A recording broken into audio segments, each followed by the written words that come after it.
বন্ধু এই দরজাটা তোমরা খুলে সবাই শোনো। আমি প্রথমে মৃত্যু নিয়ে আগে একটু আলোচনা করব, কারণ মরার পরে মানুষ কবরে যায়, তারপরে তার ভিতরের আচরণ শুরু হয়, ঠিক কিনা বলেন? আর জোরে বন্ধু, আল্লাহ রাব্বুল আলামিন যখন মৃত্যুদূতকে বলেছিল, ও বন্ধু, ইব্রাহিম আলাইহিস সালাম যখন মৃত্যুদূতের ভয়ঙ্কর চেহারাটা দেখেছিল, যেই চেহারা নিয়ে জাহান্নামীদেরকে জান কবজ করবে আজরাইল, ওই আজরাইলের চেহারা দেখার পরে বন্ধু অজ্ঞান হয়ে কমপক্ষে 1000 বছর বুদ্ধ কাটিয়ে দিয়েছে, কোনো সেন্স ছিল না, এত ভয়ঙ্কর আজরাইল, এত ভয়ঙ্কর বন্ধু আজরাইল।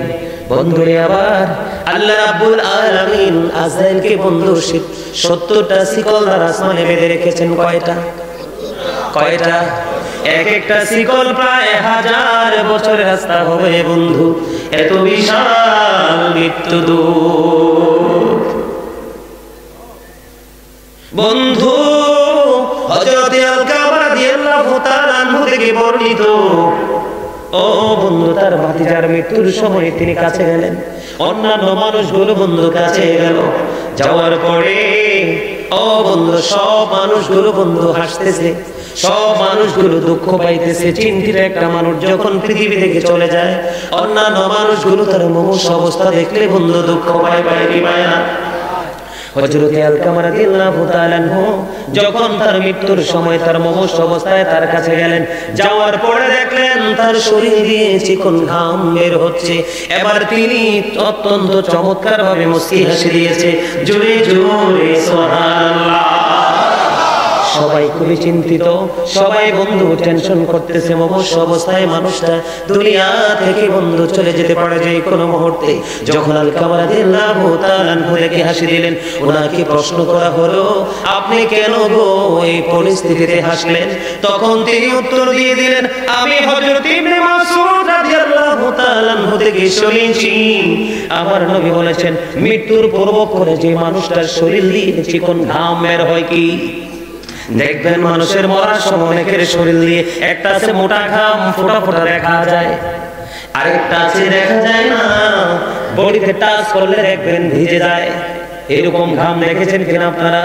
তিনি বলতেছেন, এরকম চিকন ঘাম যখন বের হয়, তখন এই ঘামের সঙ্গে সঙ্গে তার রূহটা বের হয়ে আসে। জোরে জোরে বলেন না সুবহানাল্লাহ।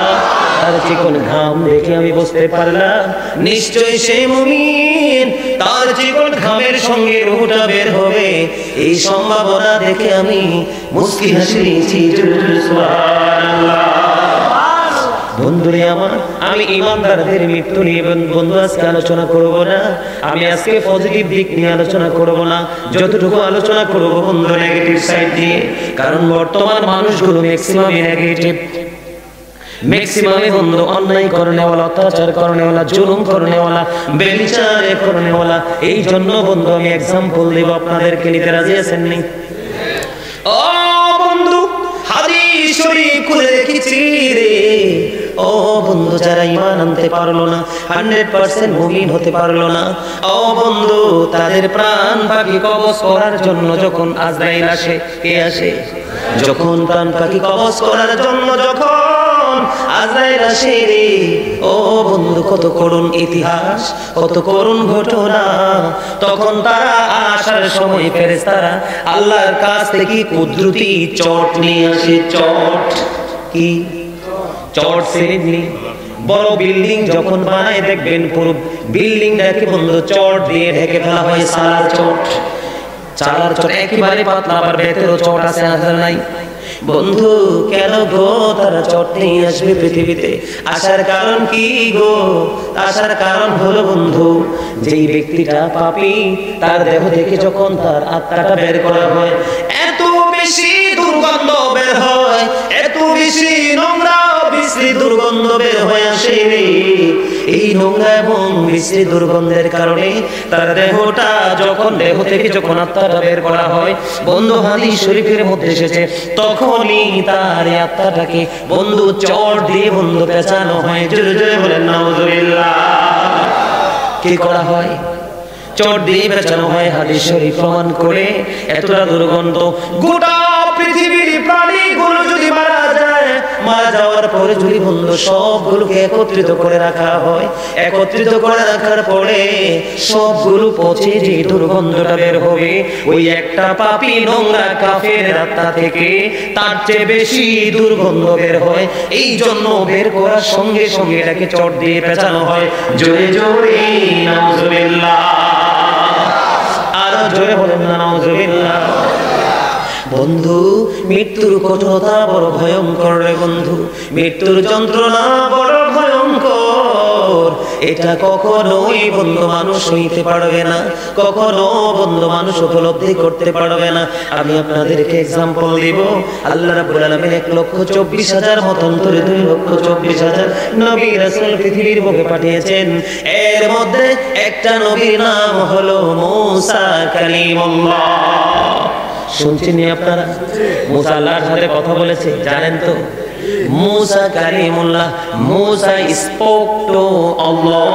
মুসা কালিমুল্লাহ আল্লাহর সাথে কথা বলেছেন। বন্ধু, মুসা নবীর জীবনী থেকে আমি যদি আপনাকে বলি, বন্ধু, ওনাকে যখন মৃত্যু সম্পর্কে প্রশ্ন করা হলো, উনি উত্তর দিয়েছে, আমি আমার মৃত্যুটাকে এমন পেয়েছি যখন আমার দেহ থেকে পাখিটা বের করা হয়েছে।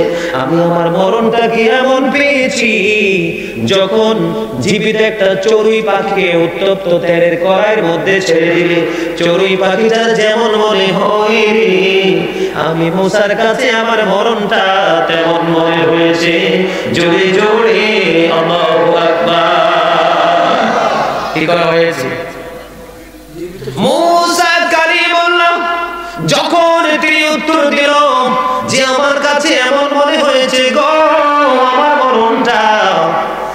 আপনাদের বাড়ির আঙ্গিনায় আশেপাশে দোকান আছে না? সমনিতে দোকান আছে না?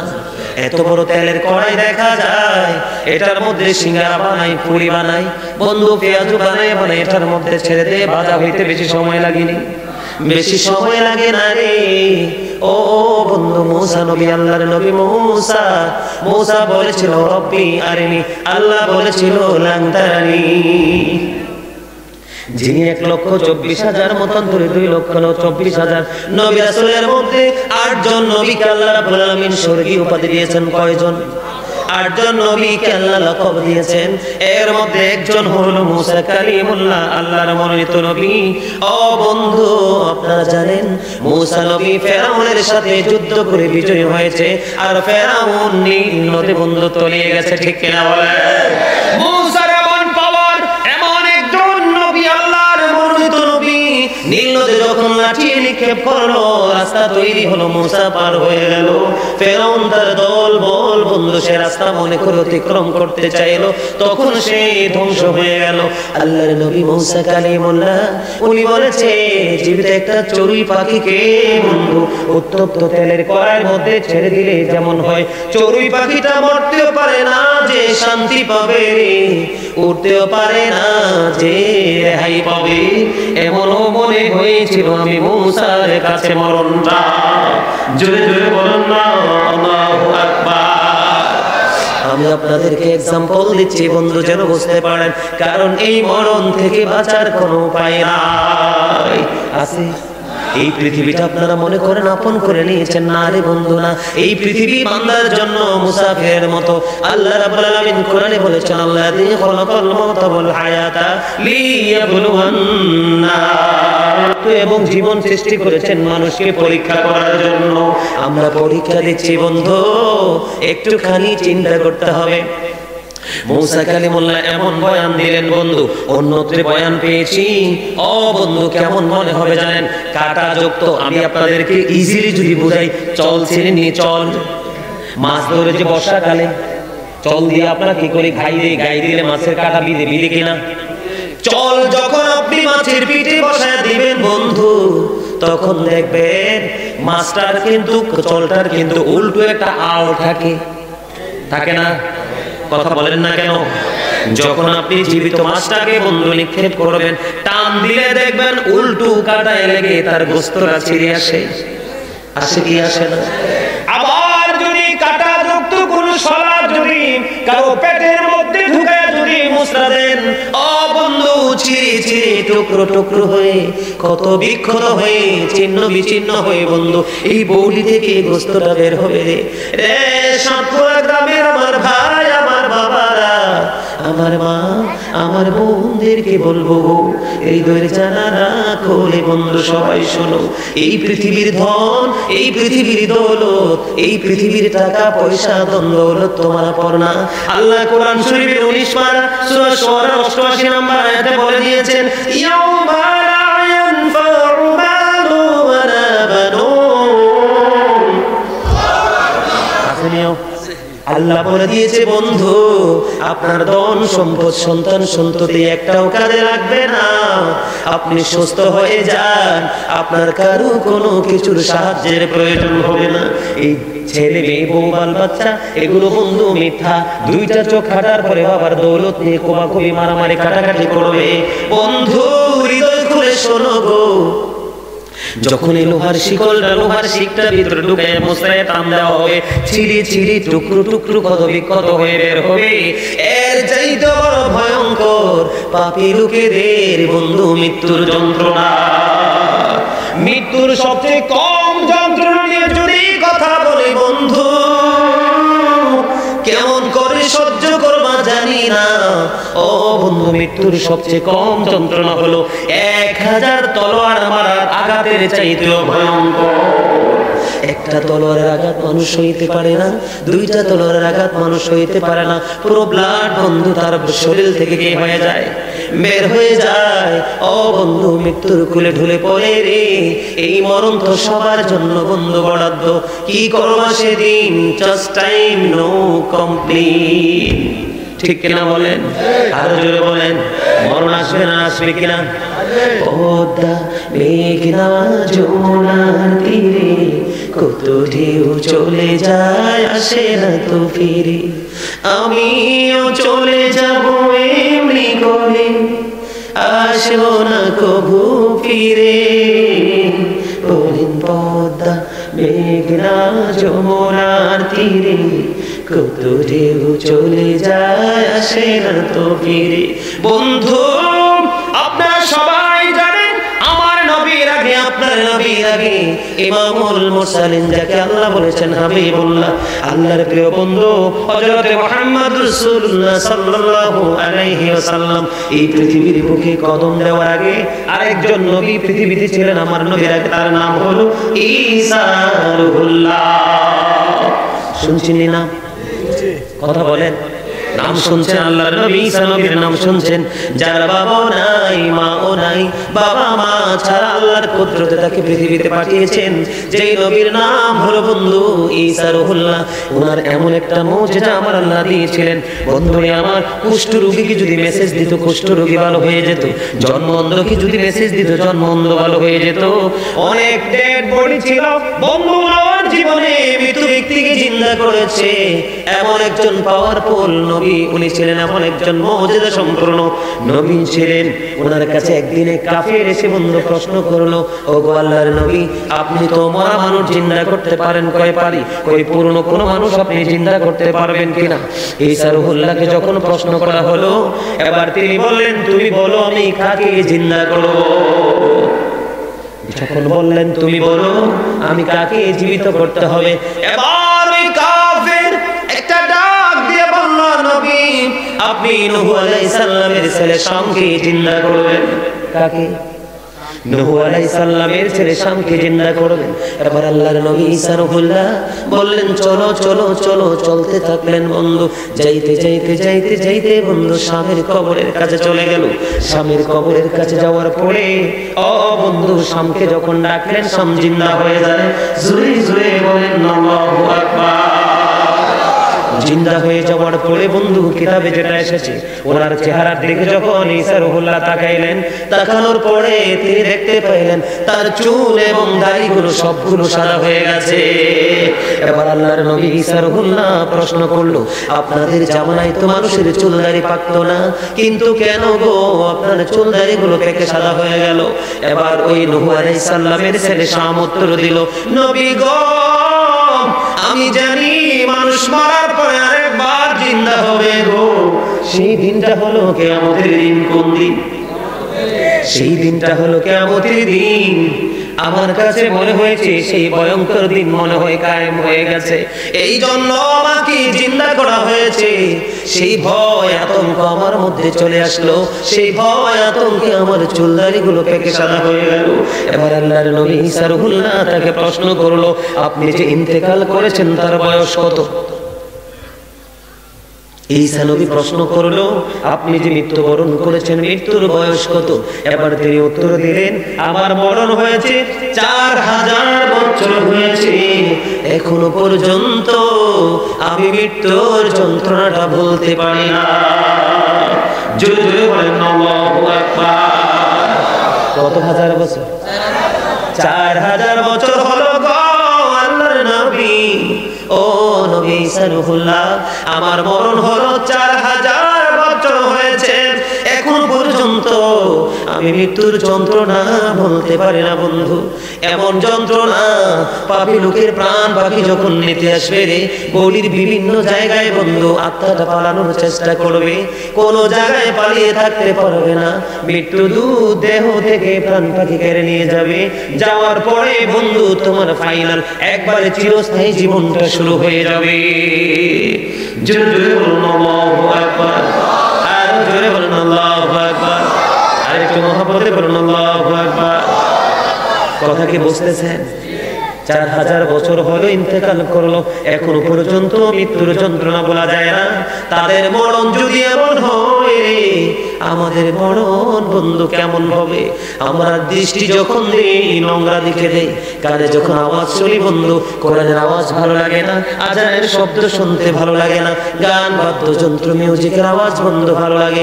আমাদের আল্লাহ বলেছেন অকুলু কাওলান সাদীদা, আল্লাহ বলেছেন সে দা রাইট থিং, আল্লাহ বলেছেন সত্য কথা বলো, সঠিক কথা বলো। এখনকার মানুষ বেশিরভাগই মিথ্যা কথা বলে বন্ধু, মোবাইলের মাধ্যমে লেখালেখির মাধ্যমে কথা বলেন না কেন? মানুষ বন্ধু শোনার ক্ষেত্রে নষ্ট শোনা, আওয়াজের ক্ষেত্রে বন্ধু নষ্ট আওয়াজ, দৃষ্টির ক্ষেত্রে বন্ধু নষ্ট জিনিস। কারণ চোখের অপরাধ হলো দেখা, কানের অপরাধ হলো নষ্ট আওয়াজ শোনা। কথা কি বুঝতে পারছেন? পায়ের অপরাধ হলো নষ্ট পথে হেঁটে যাওয়া। এমনি করে করে প্রত্যেকটা জায়গা বন্ধু আমাদের নষ্ট হয়ে গেছে।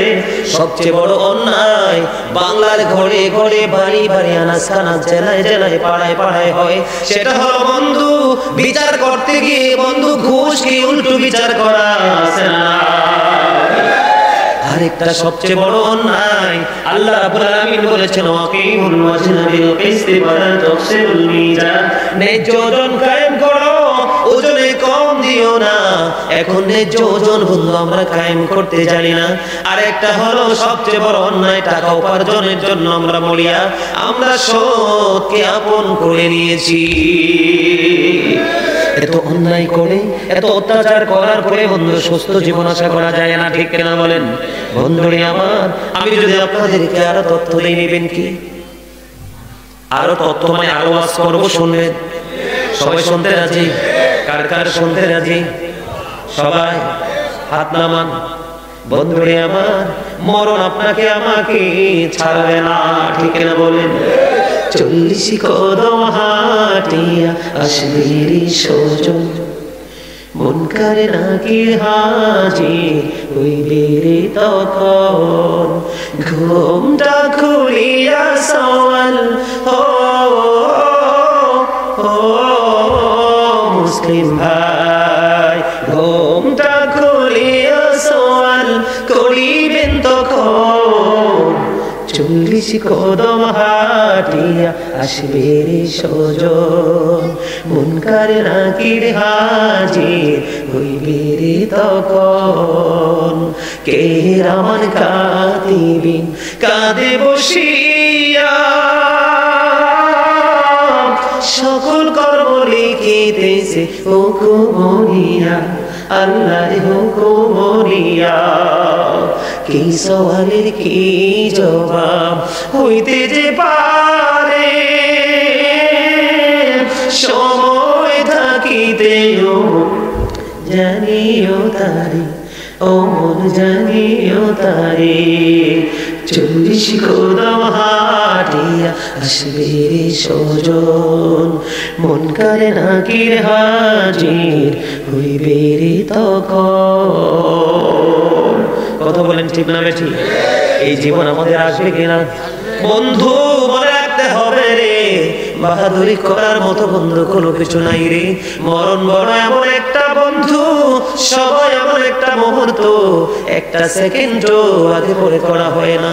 কাগজি কাটি গাড়ি ঘুড়ি বানা কর, ওরা তাহে আসমানে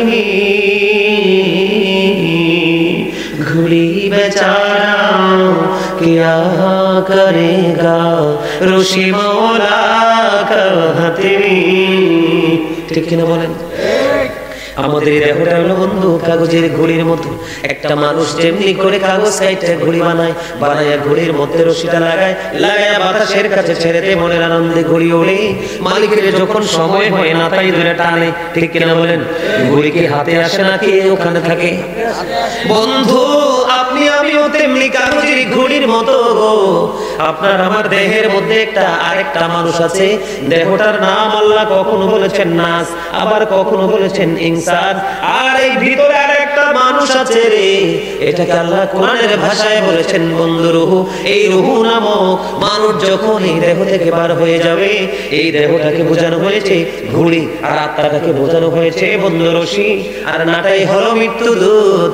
ও বন্ধু কবি বলেছেন, আর মালিক হলো আপনার আমার আল্লাহ, ঠিক কিনা বলেন? দেহ থেকে আপনার দেখবেন রশি থেকে যখন বন্ধু এই ঘুড়ি ছিঁড়ে যায়, তখন গন্তব্যে চলে যায়, ওর ক্ষমতা থাকে না থাকেনি। ঠিক তেমনি আপনার আমার জীবনেও আপনার আমার দেহ থেকে যখন আত্মাটা বের হয়ে যাবে, আর পৃথিবীতে বিচরণ করতে পারবো না। যত ঝড়, যত তুফান, যত প্রতিকূল অবস্থা থাকুক না, ও বন্ধু এত আদরের সন্তান আর ফিরিয়ে বাবাকে কবরে নেবে না। ও বন্ধু ফিরিয়ে আর বাড়িতে নেবে না, কবরে রাখবে, ঠিক কিনা? আমি আপনাদেরকে আরো মেসেজ দিব বন্ধু, মৃত্যু সম্পর্কে আমি আপনাদেরকে আরো দলিল দিব। একজন নবী আছেন বন্ধু, হযরত ইদ্রিস আলাইহিস সালাম, নাম শুনছেননি? হযরত ইদ্রিস আলাইহিস সালাম এমন একজন নবী ছিলেন বন্ধু, ইনি সব সময় রোজা রাখতেন। কি করতেন? সব সময় তিনি রোজা রাখতেন। প্রত্যেক দিন ওনার ইফতারি আসতো জান্নাত থেকে। কোথা থেকে? প্রতিদিন ওনার ইফতারি